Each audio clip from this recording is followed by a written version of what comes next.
Welcome to episode 7, where I review all my CDs. Select them randomly, and then I try to remember crap about them.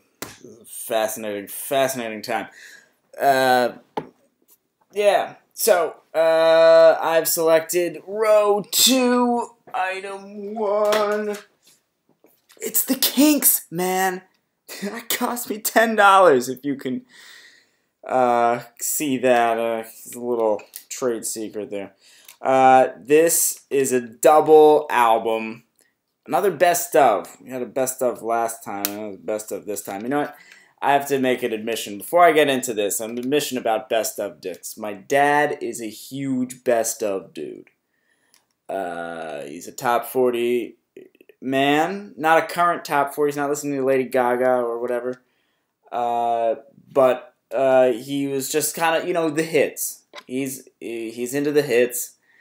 And so best ofs, it's the best. You can just get the best, right? So this was $10. I think I got it at Virgin Megastore on 14th Street before it closed.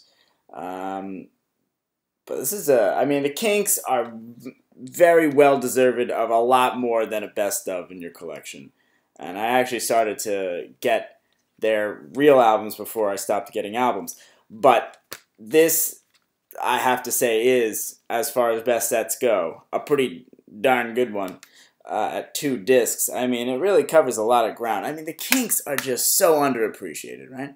I mean, they're British, and they're, like, very British. So, like, they have, like, songs about having tea. Not really. It's more like songs about working class folks having tea. And everyone knows them from 2 songs, really. Maybe 3. You Really Got Me, and Lola. Perhaps All Day and All the Night, which is basically ripping off You Really Got Me. It's great, though.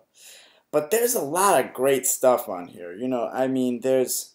It's really eclectic. They get, Ray Davies, who's the principal songwriter, you got, like, really out there. I mean, it was like they basically invented distortion.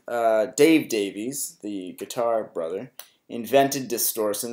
The legend goes that he had his little amp, and he wanted to just make a tortured sound, so he got like knitting needles and he stuffed them in the amp until it made like a fuzzy kind of and hence rock music was kind of birthed.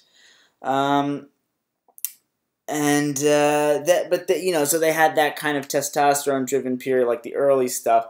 That it's kind of like the Beatles, but with like huge balls.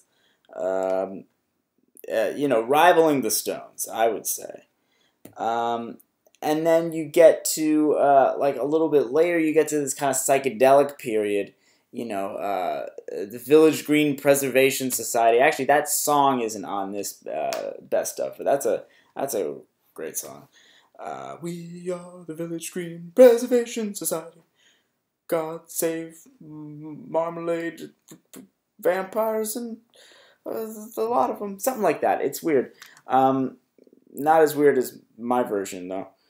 And then they got just really beautiful ballads, but sometimes I can get snoozy in ballads. Sometimes it gets like kind of repetitive, but these ones are really nice. Like they're not just about like, oh, you're gone, my heart. Waterloo Sunset is such a gorgeous song. I guess it's not really a ballad. I don't know much about music.